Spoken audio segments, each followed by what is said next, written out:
Hello my YouTube fans, so I'm here with a new video, and in this video I will be showing you how to enable or install the Linux command line interface over Windows 10 platform. So it is working with Windows 11 as well. It is a new feature which comes with Windows 10 and Windows 11. With this feature you could able to get benefit of using a command line interface for Linux on Windows platform. Let me tell you a bit about what exactly a CLI is. In Windows, you might have seen a black interface with white text written on it, which is also known as command prompt. In general, this interface is called as CLI, command line interface, as you are interacting with your computer using certain DOS commands. So, in the similar manner, command line interface for Linux system is known as terminal, where one could use Linux based command to interact with the computer. And hence you will be installing the same over Windows platform if you want to practice Linux. So let's get started. Let's see how to install it. Just you need to go to the Microsoft Store, not in real but into the computer. So here we go, Microsoft Store, and it is loading. That's it.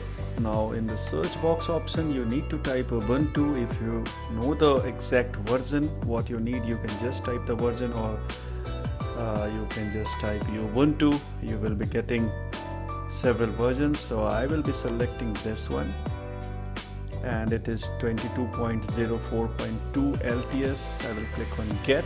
It is having good rating, so now it is downloading the operating system, and then it will install simultaneously.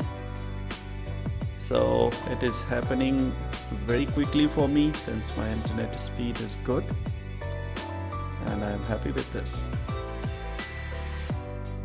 So you can select another version as well, as I told you, in another operating system as well. So here I will be clicking on open, and now we are getting one error. You can see the third line from the beginning. The Windows subsystem for Linux has not been enabled. So not to worry with this error if you are getting this error. So just you need to enable the subsystem for Linux, because we are installing system within system. That is what we call subsystem. So here the Linux operating system is the subsystem for Windows system. So just you need to go to control panel. It's not that tough. And then you need to click on programs and features, and then you need to click on turn Windows feature on or off option. Then you will be getting a list. Just scroll down to the bottom and you will be seeing this option, Windows subsystem for Linux. Just check the checkbox. Just click on the checkbox, and here we go. Then click on OK. It will ask to reboot the system. Then you need to reboot the system as well, so that this feature will get implemented. So I will be clicking on restart now option,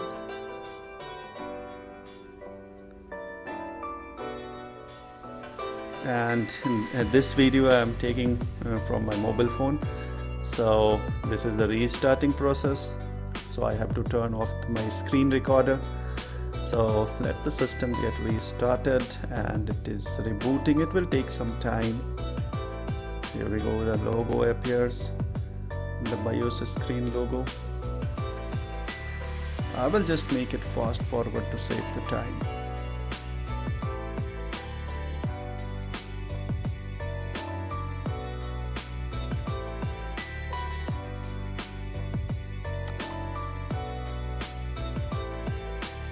So the system is ready now. I will type Ubuntu in the start search box, and here we go.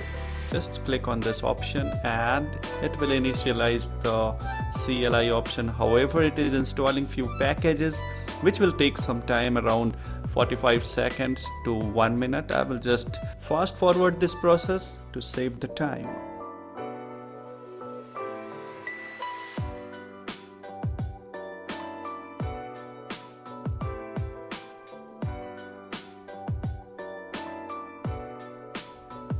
Okay, here we go. Now time to set the username. So I will be putting my name as a username. You can put whatever you want.